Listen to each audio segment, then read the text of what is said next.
Hello, everyone, and welcome to this Matchday 4 preview show. My name is Sam, and I'm joined once again by my fellow friend, Mr. Callum. How are you, Callum? Hello, Sam. I feel like we're getting used to this. Is it the third podcast we've done in a row? Yes, it is. Yeah, people are going to be sick of the sight of us and our aura opinions after this, I think. Yeah, well, it's a lot of fun, isn't it? And obviously, for some reason, people keep listening, so we'll take it. Yes. So this week's show, the 4 games we have picked, there's not a lot, I don't think, to choose from in League One this week.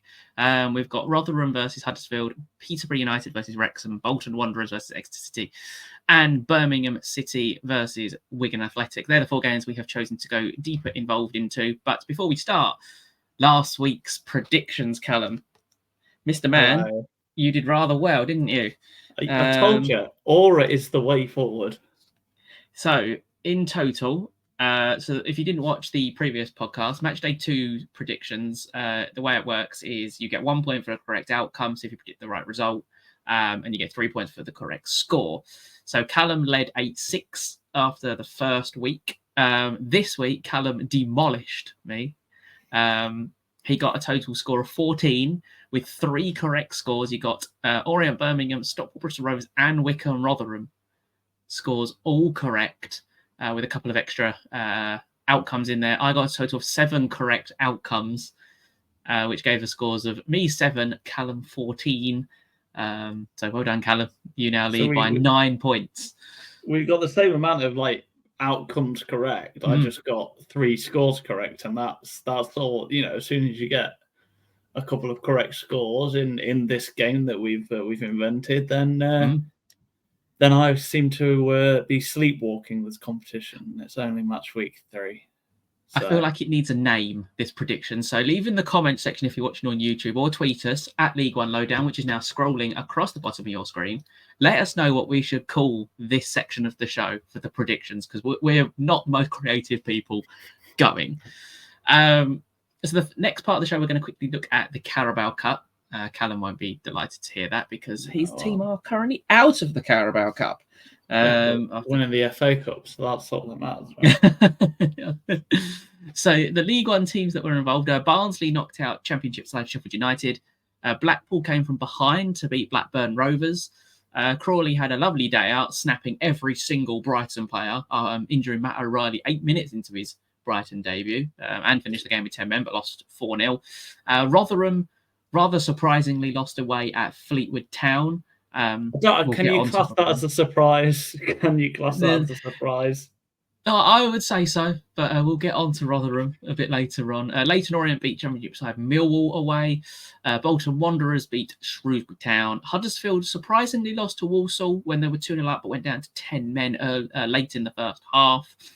Birmingham weren't outclassed as they lost 2-0 to Fulham, and Wycombe Wanderers play their tie tonight. So I'm going to ask you, Callum, as you're not in the cup draw.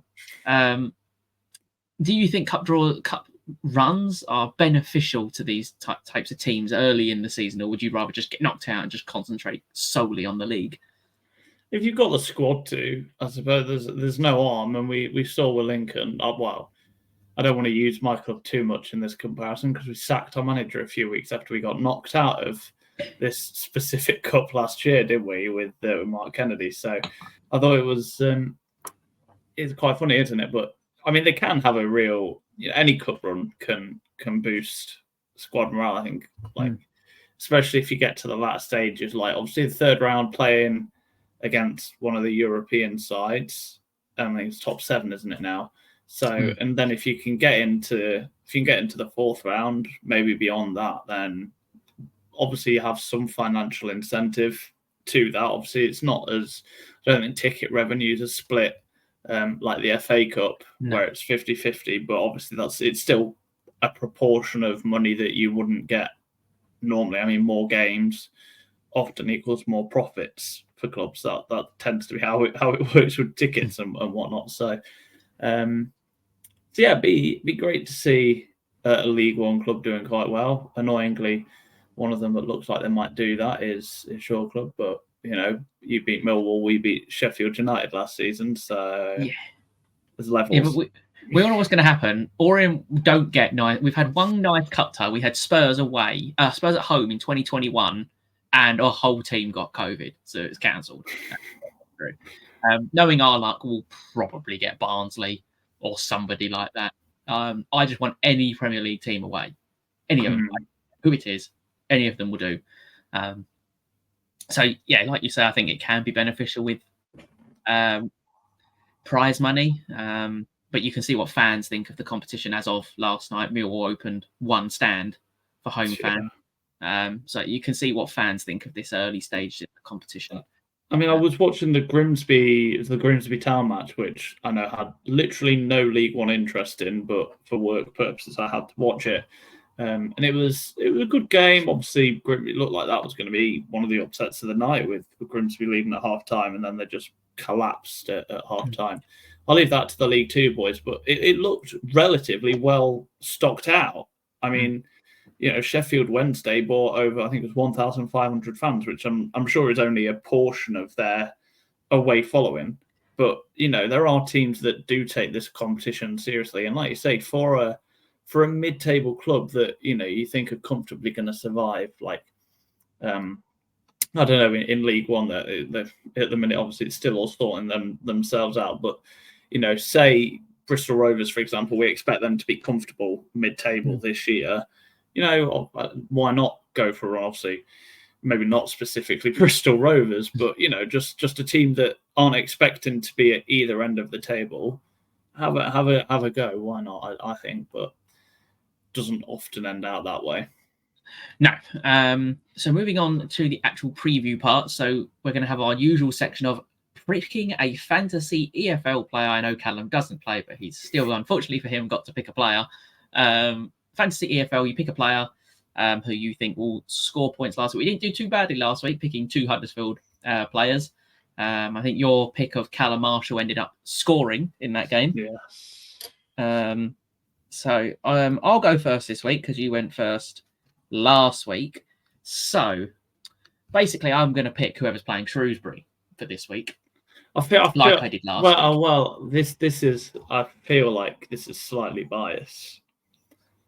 Maybe a little bit, but I will go with Charlie Kelman this week. Why is that? Striker. There we go. Yeah. Well, even though we have created nothing really, we've got to look at the three teams we've played. The chances he's had, he's the one that is getting in front of goal for us. He's had the most shots, I believe, for us as well. Shrewsbury have the worst expected goals conceded in the entire league and have conceded the most big chances.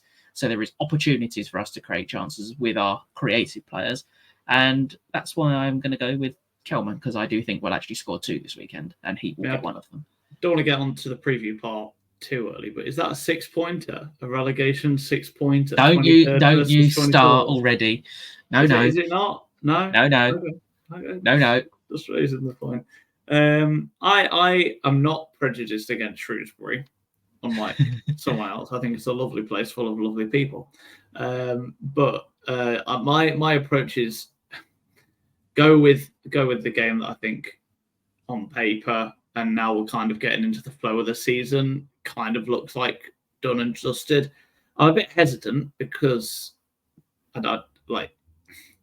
you have goal scoring runs. I'm not sure whether this one, I think he's maybe due a dud, but Alfie May, I feel like it's the obvious Birmingham City choice, but they are at home to Wigan Athletic. Wigan Athletic, who obviously won their last game, but have lost the two before that. So my odds are on Birmingham City, and obviously if they get a penalty or if they're through, it's normally Alfie May who, whether it's through sheer intelligence or just the fact that he's a good striker, it tends to be just not one-way traffic, but it always seems to be through him. At the moment, 3 goals.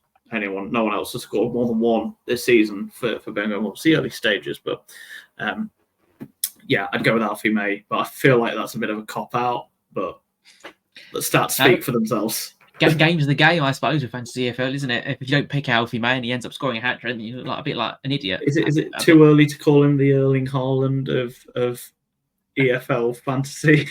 No, he is. Yeah, well, I didn't pick Haaland for my fantasy teams, and that's gone rather well for me. Just yeah. So our first game, disappointing Rotherham versus Huddersfield Town, who, in my opinion, have gone really under the radar. Huddersfield obviously have 3 wins from their first 3 games, obviously being knocked out the cup last night, but I don't think that's where their priorities really lie this season. Rotherham are still without a league win and have lost to Fleetwood Town. And I've looked at the teams. Rotherham's team wasn't exactly rotated, shall we say. I do want to know if Big Steve shook Charlie Adams' hand after the game, though, because the last 2 times he's lost, he hasn't done it yet. So in terms of statistics, Rotherham, early stages in the season, obviously, Rotherham actually have the second highest expected goals in the league without actually scoring. They've had the nine big chances, which is the 3rd most. They've created 8.2 crosses or accurate crosses per 90 minutes, which is the most in the league. They've had 95 touches in the opposition box, which is the most in the league. And their XG conceded is around mid-table with a 3.7. Huddersfield's expected goals is 5.3, which is the 3rd highest. They've got the joint most big chances created with 10. The XG conceded is a lot lower than Rotherham's with 2.6, which makes them the 5th best. And they are the 2nd best at winning possession in the final third per 90 minutes with 6. So it's 2 completely contrasting styles of play, shall we say. 1 possession based, 1 long ball. I think it's going to be an interesting game. Like, I don't want to, like, on paper, this is one-way traffic. You look at the league table, and if the league table was what we purely went off every single week, it would be one-way traffic. Are we classing this as I suppose it is a bit of a local rivalry, isn't it? They're not too far away, Huddersfield and Rotherham, right? I feel like I don't want to get in trouble by calling it a derby. You're asking the completely wrong person here for geography.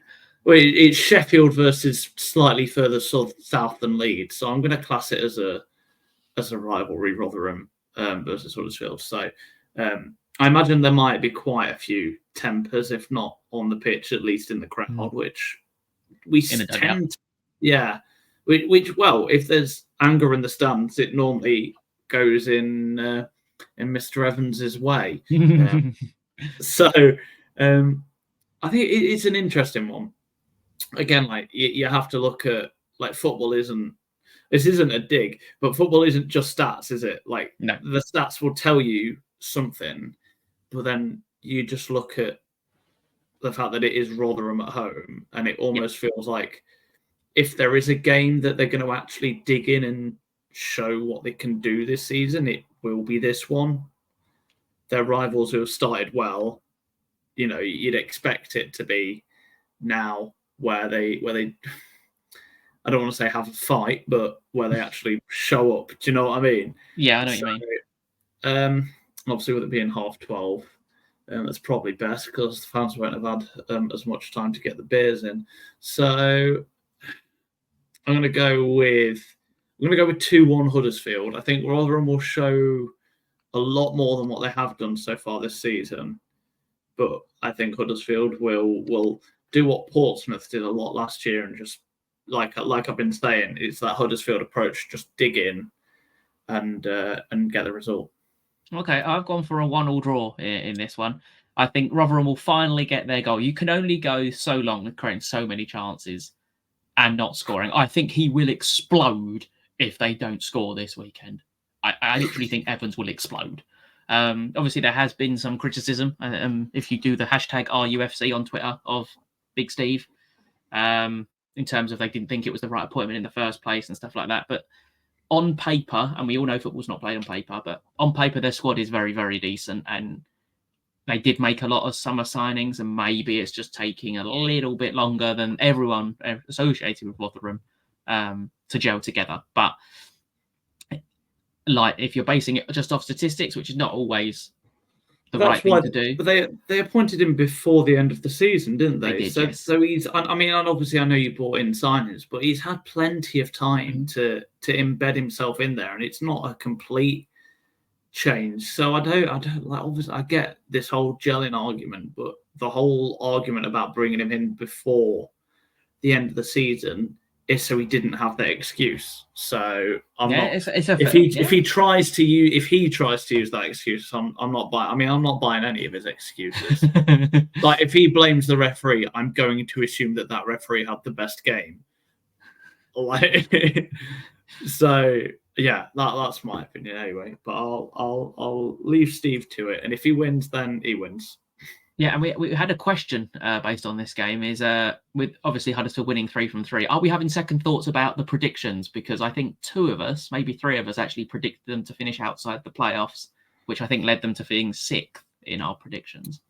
I think we can kind of get carried away in pre-season with what teams hit the headlines a lot. Like if we're hearing a lot about the team, then we either form a very good opinion or a very bad opinion based purely off how much we're hearing them. It doesn't tend to be, whether what tactic a manager's using in training obviously doesn't make headlines. Therefore, we can't make an opinion on that. And I feel like Huddersfield again, we have to preface this. We are not even 5 games into the season yet, but they've gone about their business very quietly and very sensibly. Mm-hmm. Annoyingly, if Lincoln bring in the striker on loan, which I'm sure we'll briefly mention when we talk briefly about Lincoln later on. But, I mean, there's pictures of Joe Taylor moving about. So whether he is going to Huddersfield Town on loan or whatnot, if that does happen, then I would definitely have to admit to having second thoughts on Huddersfield Town. Yeah, I think it'd be the perfect type of striker for Huddersfield as well. I think they're just No. Yeah, I think he'd be the perfect signing for Huddersfield Town. Obviously, they've scored 5 and just conceded the 1 goal so far. 2 teams still without to concede, Charlton and Stockport. So they're the 3 teams with 100% records in the league. So for Rotherham Huddersfield, I've got a 1-1 draw and Callum has a 2-1 victory to Huddersfield Town. So moving on to Peterborough versus Wrexham, a game I would expect to be a bit of a goal fest, shall we say? Yeah, I don't know. I need to double check what Bolton's goal scoring are, because they've not scored many goals at Bolton. They've only scored 2 in 3 games, and Exeter have only scored 3. But it does tend to have that feel of 2 open sides, if that makes sense. Two sides that kind of like to play football ideally, so that might play into it, I think. Yeah, I think you've jumped a game here, Callum, because it was Peterborough Wrexham, but it's okay. I'll shuffle. I skipped it. Whoops. I will shuffle the old document around. That's okay. I'm looking on scripts here, and I have jumped that one because I'm going. That's all fine. Whoopsie daisy. We can do Bolton instead because you seem to have a love affair with Bolton Wanderers. I will let you continue with your love affair with Bolton. I've skipped there. So with obviously what you're saying with Bolton, they've actually the only stat I've noted for Bolton is in terms of their expected goals, because I would expect a Bolton team with the amount of quality, especially in midfield and now going forward, that it's a lot higher. They're not very high in chances created. They're 16th in terms of expected goals, which is behind their opponents, Exeter City, who are not renowned for being a very creative and free-flowing goal-scoring team. I know Bolton have played Charlton in that, but you'd still expect more from a team that is expected to be at the top end of the table and the amount of talent that I think they have in their squad. Yeah, I think Bolton have, I don't want to say underperformed, but it's not like they're heading in the right direction either. They've gone from a win to a draw to a loss. So they need to kind of sort it out. This probably, when you look on paper, it's probably one of the better teams that you could face if you want to sort out your form early on at home as well. It's a long trip as well, Exeter to Bolton. I mean, I don't know how much that plays into it when you're actually on the pitch playing football. I mean, you tend to stay overnight, don't you? So it doesn't tend to play into it as much. But still, Yeah, could be interesting. I think Bolton should have this one under control, which is why I'll go with a 2-0. I think it'll just be a classy performance. I think we'll finally see the Bolton that we're meant to see. I think. Okay, I've gone 3-1 to Bolton. I do think Exeter will score. I don't think Exeter are a bad side, and obviously Gary Caldwell got his well-deserved new contract as well last week, leading them to a mid-table finish when everyone thought they were doomed last season. I do like Exeter's playing squad. I just don't think it. I think quality will eventually show for Bolton. So they got a decent victory in the cup last night as well. There's loads of competition for places in that Bolton squad, and I think it's only a matter of time before he finds that right combination in midfield and going forward, because there's been a lot of change, I suppose, at the top end of the pitch for Bolton. Yes, they've still got Dion Charles and Aaron Collins from last year, who, as a partnership, should probably be the best in the league. And they have Victor Adeboyejo has been rumoured to leave, so there's obviously rumours around a lot of their players, which probably doesn't help. But it could be a fact of Ian Everett's now been there how long? Nearly 4 years. Potentially, his football has become stale as well, and it's not evolved. That obviously it's really early in the season. After I think it was last week when they lost. I think it was last week. To Charlton, a lot of their fans were going, it's a bit stale, it's same old. It's obviously very early in the season, but potentially there's that little bit of unrest and discontent with how they're playing football as well. I mean, he is the longest serving manager in the league, I think. So you never want to say it's time for a change, but football is so fastly moving, and you kind of have to evolve with the time. So if Bolton don't sort themselves out, and I think Bolton they're a club that has that status. So if they are going to go out and find a manager, which I'm not saying they need to or should do, in fact, they are the type of club that could probably get a bit of a coup manager. Off the top of my head, the one that immediately comes to mind, and I extremely doubt this, is Gary Rowett. I think if he ever took the step down to League One again, it would be with a team of that upper status like Bolton, etc. But that's just off the top of my head. I can't be. I don't have it in my head to name drop managers right now. But yeah, I think it'd be interesting to see that if Bolton don't pick it up over the next 3-4 games, I think Ian Everett could be. I don't want to put the odds on him to be the next manager in the league to go, because I think that might be a certain Mr. Wellens. He wouldn't be fired, but he'll be moving.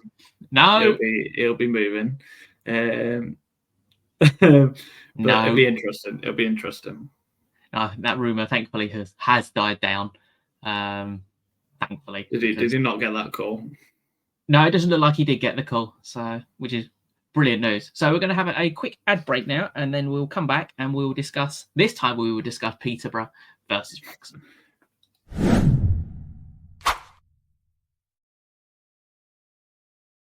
Okay, welcome back to the second half. So this time we are going to talk Peterborough versus Wrexham. And as I said before, Callum, a game with goals we would expect. Yes, and I'm a big fan of Gary Caldwell's new contract. All jokes aside, yeah, this one, a game where you kind of expect fireworks. Obviously, Peterborough, who I think I once described as, is it bipolar? Yeah, they can't make their mind up as to what mood they're in. In front of the home fans, they tend to be a bit better than away, but that doesn't stop their temper tantrums sometimes. I'm not talking about like player revolts here or anything. I'm just talking sometimes they score a lot of goals and other times they tend to concede a lot of goals. And then obviously Wrexham, which we know they bring the Hollywood, don't they? You can already imagine it now. Like if they do win this game, they'll say, "Oh, Wrexham, they went to League One giants Peterborough United and slayed them 2-0 or whatever." If they get the result, which I don't think they do. I think this might. I don't want to say a rude awakening for Wrexham, but I can see a 3-1 on the cards for Peterborough here. I do think they'll show up, and I think this will be one of the games where Wrexham are just like. Don't get me wrong. I don't think that changes. Where I think Wrexham will finish, I still think they'll be in the top, at least the top 10 this year, probably higher than just the top 10. But you'd argue, other than Bolton away, Reading at home, and then Wycombe Wanderers at home, they've not had, you'd have expected Wrexham to win those two games. So, especially with the quality of the team. So yeah, I'll go 3-1, and I think I'm not going to say it'll be an awakening for Wrexham, because I don't think they'll play badly, but I think this will be the game where they're just like, okay, time to sort it out, if that makes sense. Okay, so I've gone for this one. I've just changed my mind. I had Wrexham to win, but I have gone for a 2-2 draw. If you're going off statistics, Peterborough have the most expected goals in the league, and Wrexham, weirdly, are 19th in terms of expected goals. But they did score them two absolute worldies earlier. I think it was in the first game of the season, and they're actually 5th in terms of XG conceded. I know they've made a lot of defensive signings.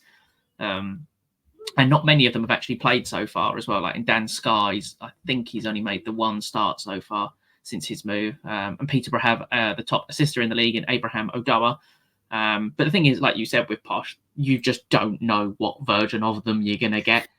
One week, like you say, they'll score 6 and they'll go and lose to Shrewsbury the following week 2-0 or something like that. That's how Peterborough, and they're still a very, very young side, even though they are quite experienced at League One level now.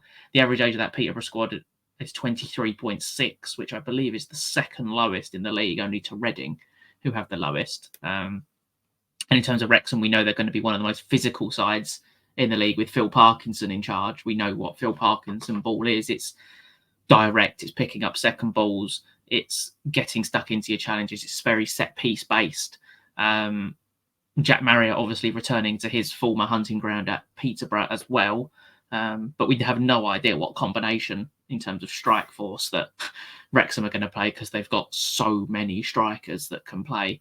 Midfield, I think Wrexham are one of the best teams in the division with the personnel they have. It's just blending it, I think, all together for Wrexham, who are still unbeaten in the league, sitting happily in 4th place. But their top scorer they've got a lot of players with 1. So they're probably going to look for someone like a Paul Mullin, who we said, I think, in the preview show at the start of the season, has never proved himself at League One level, because he got to Cambridge promoted and then left. So maybe they're hoping on Paul Mullin to potentially find his form. So yeah, I've gone for a 2-2 draw for that reason. I think there'll be goals. Mainly Wrexham probably score. I expect one of their centre-halves to score from a set piece, being that physical. Just feel like we're due a bit of Wrexham Hollywood so far. Like, I want a bit of drama in this game. Do you know what I mean? Yeah. I wouldn't be surprised if we get it. Ryan Reynolds runs on the pitch doing a Deadpool dance when they score in the 90th minute to win. Something along them lines. Something like that needs to happen, yeah. Yeah. Okay. So moving on to Birmingham City versus Wigan Athletic. I think it's safe to say Birmingham are starting to find a little bit of their mojo now, with 2 wins on the spin, moving them up into 5th place after a draw on the opening day. Alfie May doing what Alfie May does, being one of the best strikers in League One. They have announced, as of about 45 minutes ago, Birmingham, that they have announced the signing of Lyndon Dykes. So you have Lyndon Dykes, Lucas Jutkovic, and Alfie May. And as someone corrected me on Twitter, they've also got Tyler Roberts, who I forgot existed, to be honest. Always on the injury table. So you've got a plethora of striking options there. Defensively, they obviously added Ben Davis as well this week on loan from Rangers. It looks like they're going to get another Rangers winger as well for a couple of £1 million. It's all very positive around Birmingham City at the moment. And that's a hell of a, like, just casually signing Lyndon Dykes, a player who hasn't actually played at League One level before, I don't think. Last year, 41 games, 41 appearances in the league for QPR. I mean, like, okay, I think he only scored 6 goals in those 41 games, but if you're being selected 41 times, you're clearly enough of a nuisance, if that makes sense, for opposition players to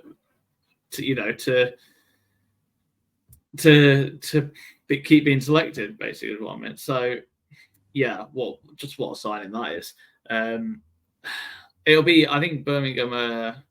I feel like we all slightly over panicked after that first result. I think we were all like, "Oh crap, Birmingham are rubbish. How did we ever why did we ever think about this? Obviously, as we're recording this on a Wednesday, they lost last night to Fulham, which, again, not ideal, but, again, it also clears up the schedule. So it's also not the end of the world. I think we'll kind of see Birmingham kind of get into the motor against a Wigan athletic side that I don't want to say are struggling, but they're 18th. They've only picked up one win last time out, which again not too impressive. Of course, that was against Crawley Town, who we know have started well, but again it was only a 1-0 win. I don't want to say only a 1-0 win. A 1-0 win's a win, isn't it? And 3 points is as valuable if you win 1-0 than if you win 10-0. So there's a whole lot of rambling for me to effectively come to the conclusion that Birmingham are probably just going to walk this 2-0. Yeah, I was going to say 2-0. I've got exactly the same as you for this week. So that's good news because it means I can't actually lose more points. You can't lose points, yeah. Is that what your my motto is going to be? Your approach is now just copy Callum and then occasionally go for something different so that you might claw back some points. Yeah, that is kind of my plan. It's a good point you make on Wigan. Obviously, they lost Charlie Hughes a couple of weeks ago now. It was said, I think it was yesterday, by Sean Maloney in a press conference that some of that money has now been made available for some transfers, which is important because I think that squad needs some bolstering, especially going forward. And I know they got Will Aimson in, but that's obviously not a like-for-like sort of replacement. Yeah. So it's good that some of that money's been made available. They've signed Dale Taylor, not Joe Taylor, Dale Taylor, on loan from Nottingham Forest today. So that adds a bit of legs to their front line, obviously on loan at Wycombe last season. But I've also gone for 2-0. I think it's just going to be a convincing 2-0 win for Birmingham, especially at home in front of probably 25,000 people, which is brilliant for League One. I think that's really good for football as in this country as well. That Birmingham don't have 10,000 people turn up, if that makes sense. Filling out their ground in the third tier is only good for football in this country. It is very impressive, isn't it? I mean, Wrexham are always the prime example that I go to this. I know they're slightly different with football tourism and whatnot, but if you're getting 10,000 people turn up for, I think it was for the final for National League football at the time, and that was obviously carried up with them to League One. I think the depth of support for football in this country is second to none. You wouldn't get it in any other country, I don't think so. No, I think there's a lot of obviously jealousy around Birmingham, which is probably why people talk them down a lot, isn't there? Like I know they've sold Jordan James, I know they've sold big players to generate the funds for this summer. But if you're going out and spending 20 odd million pounds on players, everyone's going to have that little bit of jealousy in them because we all want to spend that money as our clubs. We all want our clubs to succeed. And just seeing a League One club go, yeah, we'll buy this player for £4 million. It's like there's a little bit of jealousy, I think, from a lot of fans, including myself, who, as a club, we've spent apparently £0 on any transfer. Well, a lot of clubs, though, Birmingham are in the position. I think they've obviously got some investment and whatnot, but they're also just a huge club. Yeah. A lot of clubs at this level have to make a profit in transfers because that's the only way they survive. I mean, you look at Lincoln, for example. So again, like I say, they're the only club that I know inside out. But like Lincoln, for example, they've sold about £1 million worth of players. They've definitely not spent. I mean, I know they've spent a bit of money on a few incomings, but I'd be very surprised if they spent £1 million on it. Like, you have to be very careful with what you're spending in this division. And Birmingham are one of the few clubs that can probably afford to make a bit of a loss. So moving on to the quick fiery sort of games. The first one on the list is Blackpool versus managerless Blackpool versus Wycombe Wanderers, who got a victory last time out against Rotherham, an impressive 2-0 victory against Rotherham, shall we say. Ahead of deadline day, what I will say is on Friday night between 7:30 and 11:30, we will be doing a live stream here on the YouTube, on the League One Lowdown YouTube page, as well as on our X page, which is scrolling across the bottom of the screen. So if you want to have a listen, make sure you subscribe to the YouTube channel and follow us on Twitter and get involved in the conversations with us ahead of probably a very busy deadline day for certain clubs. So Blackpool versus Wycombe. I don't know with this one. I'm not going to lie. I think Blackpool obviously got a very impressive comeback last night. Had 2 players go off injured in Casey and one of their midfielders, who I can't remember. I think it was Finnegan, went off injured. Richard Keel, obviously, that will breed a lot of confidence. Wycombe Wanderers under Matt Bloomfield, I quite like them under Matt Bloomfield. So I'm going to give Wycombe the benefit of the doubt and go 2-1. Wycombe have scored a lot of goals this year. I'll say 6 is one of the higher amounts. Obviously, they've also conceded 6. Blackpool are 1 goal off being the first side to concede double figures this year, and we're not even 4 games into it. So they've got a leaky defence, but I almost feel like this almost like it's becoming tradition, a traditional 0-0. I'm not going to go with that though. I think it'll be a 2-2. 2-2, okay. I always feel like I want to make it a tradition that I predict at least one of these 12:30 fixtures to be a 0-0. Following on from was it Burton Stevenage last weekend? Yeah, I told you they couldn't have picked a worse game for 12:30. Stupid. I still can't get that out of my head. Let's celebrate League One by putting Burton Albion versus Stevenage on. People flooding to their TVs, gutted they've missed it. So moving on is Bristol Rovers versus Cambridge United. Obviously, Cambridge did an immense comeback last week against Blackpool from 4-1 down. Bristol Rovers quietly going about their business. Only conceded in the 1 game so far, which was their last game. Sitting with 4 points from 3 games. Have one of the worst expected goals conceded in the league, actually, Bristol Rovers. It's just, again, like there's very few games that you can get excited about at this point of the season because there's not a huge amount on the line right now. I don't really know what to think of this one. Like Bristol Rovers, I think they'll probably come away 2-0 winners. Probably. Yeah. Like there's not a lot to be overly excited about. I think with either of these, no offense, but Bristol Rovers, I've said on many occasions, don't excite me. And Cambridge United, okay, you came back from 4-1 down last time, but that's against a side managed by Richard Keogh. So, what do you expect? 2-0. Yeah, I've gone for 2-1 to Bristol Rovers. I think there's some quality in that Bristol Rovers team. It's just finding the right play style for all of them and the combinations together. I really like the signing of Promise on the chair. He's not a natural goal scorer, but you probably need a poachery type forward next to him instead of someone like Chris Martin. And I think that's where Royal Saturiu coming back to fitness will probably help Bristol Rovers. Moving on to Crawley Town. Obviously, they played in midweek or last night, losing 4-0 to Brighton and finished the game with 10 men against Barnsley, who did beat Championship opposition last night and steadily improving under Darrell Clark, now with 4 points from 3 games, which is actually the same. Crawley have 6 from their 3 games. Yeah, it's one of those early games that I think is almost another litmus test. I think Barnsley, if they get the win, which I'm going to back them to do, Barnsley will it reaffirms them as playoff fighters. I think Crawley. I mean, we were on the Crawley hype train.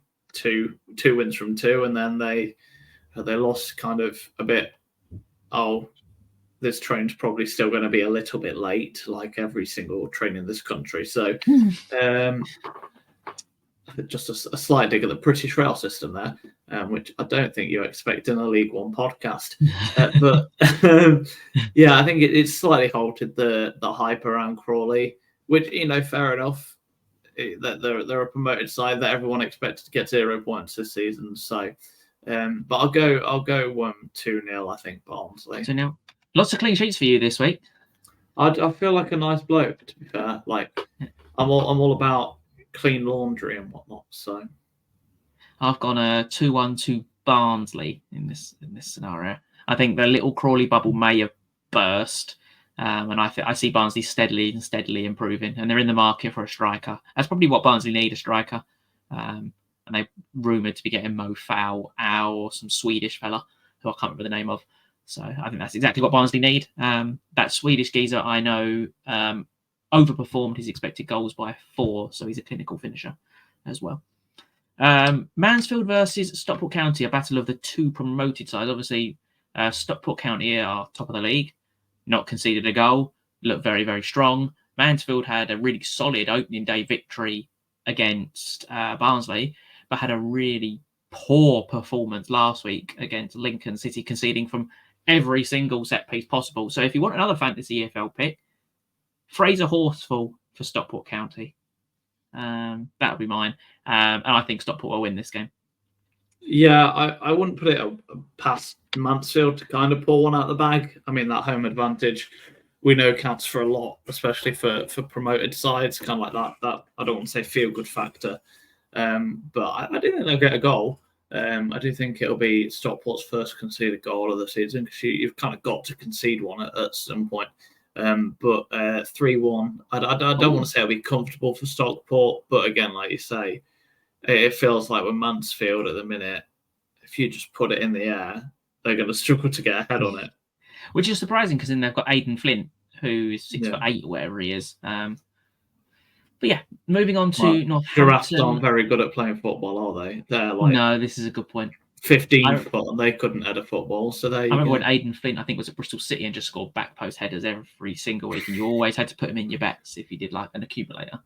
So moving on to Northampton Town versus Burton Albion. Again, Northampton Town, another team quietly going about their business in mid-table with 4 points from their 3 games. Burton Albion with 2 draws now from their opening 3 games, which, considering they've signed everyone a bit like Chelsea have, I wouldn't say is a poor start, shall we say, for Burton. But I really like John Brady as a manager. I think he gets every ounce of talent out of that. He's transformed Callum Morton into someone who looks able to play football again after some disappointing loan spells. And I do think Northampton will come out on top. See, I've kind of completely 180'd my opinion on Burton, haven't I? From the end of last year, I hated them. And when it comes to looking at their pitch in December, I'll probably go back to hating them. Because please have new ground staff.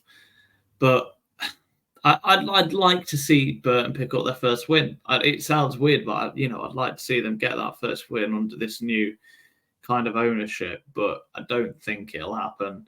I think it'll be 2-1.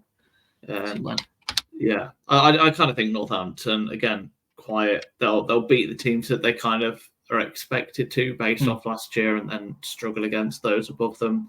They'll have a fairly boring season, and I think that's what you want, isn't it? At Northampton Town, I think very, very modest ambitions. I don't think they'll get promoted, but they'll certainly want to avoid the drop. They won't be expecting to be anywhere near the relegation battle. So yeah. Okay, I've gone for 1-0 to Northampton. So Reading versus Charlton, again, 2 very big clubs, and it was very, very close to being in our 4 previewed games. But I thought we spoke about Charlton quite a lot last week, and we spoke about them, I believe, the week before. So to make it fair, you've got to give other teams a chance. So obviously Reading got their first defeat, I believe, last time out, where Charlton are being a Nathan Jones efficient, well-oiled machine, not free scoring, but scoring 4 goals in 3 games, but haven't conceded a goal as of yet. It's one of them. You kind of expect, like I say, with Huddersfield, with the Portsmouth approach, I kind of think they'll. I think they will. Like I said, I think they'll concede their first goal of the season. I do think so. Just purely because you have to concede at some point, and I'd be very impressed if you can go 4 clean sheets in a row. I think that'd be very, very impressive. But I think I'll go with a 2-1. Another 2-1. Yeah, I like Reading's attacking players, especially Kelvin. Kelvin E, as I now have nicknamed him. I like Lewis Wing, but I just think Charlton are just a well-oiled machine under Nathan Jones, and I can see their little clean sheet bounce continuing to go on. So moving on to Shrewsbury Town versus Leyton Orient, we had one question in from an Orient fan asking if I've changed my opinion on Jaden Sweeney after last night's victory over Millwall. The answer is no, not yet. He has to do that. If he plays like that consistently, then yes, I'll admit I was wrong. but one game won't change my opinion. He was probably the second best player on the pitch for us last night. But if he does it consistently, then yes, I will obviously admit I was wrong and I'll change my opinion. But after one game, I'm not going to go, no, he's world class and he needs to be, we don't need another left back. I still believe that we need another left back at this moment. Moving on to Shrewsbury versus Orient, I think obviously this was the last game of last season that we played at Shrewsbury. We won 3-1. I've gone for 3-0 this time to Orient. You just purely think that Shrewsbury won't get that goal again? Nope. Is that the difference? Yes, but I don't think they'll score. They've got one goal so far this season. I know we've only got two, but you just need to look at, I think, perspective in terms of the three teams we've played are arguably the three best teams in the league come the end of the season. Well, in this relegation 6-pointer, the only two teams without a point as well. Exactly, this is a proper bottom of the table clash. This, I get your confidence. I do think you'll win, but 3-0 seems a bit ambitious. 2-0, I think. 3-0. I think 3-0 seems very ambitious. I always think 2-0 implies a decent victory. 3-0 implies total dominance, and I don't think it'll be complete total dominance. No, it's like I said in the review show the other night. I really like Taylor Perry, midfielder for Shrewsbury. They also signed a striker called Leo C. I can't remember his last name. Leo C is what I'm calling him. I watched a couple of clips of him. He looks quite exciting. So an exciting attacking player for Shrewsbury. And moving on to the final game is Stevenage versus Lincoln City. And the only question we got on this game was based on the new strikers, about Joe Taylor and Bailey Cat, the geezer from Sheffield Wednesday, who looks like he is joining. Yeah. Who would you prefer? Would you like both? I think that's kind of a little bit out of the water now, with Bailey looking like he's going to be joining. It looks like he's having a medical now. I'd imagine they'll try and announce it tomorrow and get him ready for the weekend. I don't know. That's purely just speculative. I think I prefer Taylor. I've always been a big fan of him, purely because you know what he's like. You know he fits into a Scabala system. He's that player. We know what to expect of him. It's almost like, and then if we'd have him for a 12-month loan, that's 18 months of one of the most promising, at least like championship striker. I'd at least put him at. I'd also argue he probably has the potential to reach the Prem. So I'd prefer Taylor, but if Cadamartri comes in and scores 20 goals this season, or even 10, 15 goals this season, I'll happily eat my words and say that I'm very happy to have him as well. Yeah, he obviously had an extremely good start to his Sheffield Wednesday career, scoring, I think it was 3 games in a row. So he's got an eye for goal, and obviously with your centre halves just scoring goals for fun at the moment. It'd be nice to have a striker to score goal, yeah. Yeah, if you strike against like Ben House hasn't also scored twice this year. This is true. if you get a striker that scores you 13 and your centre half scores 7 or 8 between, so I suppose. I mean, Ben House is like we saw with his goal. He's purely just Ben House is like that determined shithouse striker. He's a proper shithouse. I love it. But Cadamartri, I mean, I've not seen much of him, but I'm hoping he's a bit more of that flair type of player. Has that a bit of individualistic skill. Yeah. You don't want a player to be in it for himself, obviously, but if he's got that ability to take on a player, to do it with that bit of flair, that bit of pace, and hopefully he can be that type of player that we saw Taylor was as well last year. But I think that's what you need. You need an on-the-shoulder type striker to try and stretch defence. It's all in front of him. Like I said in the review show, it's all in front of him at the moment. 100%. It'd be a good player, I think. But yeah, we'll have to wait and see. In terms of this game against Stevenage, obviously Stevenage has not had a bad start to the season, have they? Only 2 points behind Lincoln. But if Lincoln have those ambitions of top 6, which, given the point where we are, where Lincoln are expecting probably 2 signings in the coming 2 days, if they can get those 2 signings in, I'd be very happy. And I'd also have a lot more hope of being in that top 6. It almost feels like you've seen the start of the season, and some clubs aren't at their full potential. We'd have expected Rotherham and Blackpool to be in the fight, and they look like they're not going to be. So, and Stevenage don't look like they're going to be either. It looks like they're going to probably be mid-table, I'd imagine. That was a team that I think in our prediction just about stayed up. Relegation, yeah. We put for relegation, yeah. So I think it's two teams with different ambitions this year. They're not completely separate on the table, but yeah. Hopes for this one are probably 3-1 Lincoln. And if he does sign, I'd back Cadamarteri to get a debut goal as well. That's if he signs. I've got you to win this week. I've got you to win 2-1 after I got told off last week for having you to lose to Mansfield, and that went rather well. Losing to Mansfield. Yeah. Can you predict us to lose every week? Yes. So that obviously went rather well. So I've obviously got you to win this week, which means you will now lose, and you can all blame me. So you are welcome, Lincoln City fans. Thank you.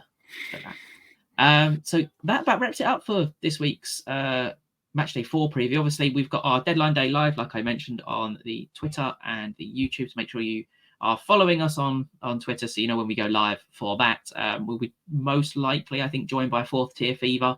Obviously, they cover Sky Bet League 2. So it'll be a nice joined EFL coming together, shall we say. So if you have enjoyed, make sure you give us a rating on Spotify and leave a comment in YouTube. Obviously, we need a name for the prediction section, and then I'll ask Ryan to come up with some sort of jingle that we can play, because I think that would be quite fun. So enjoy the rest of your day. Take care, and we'll see you on the next one.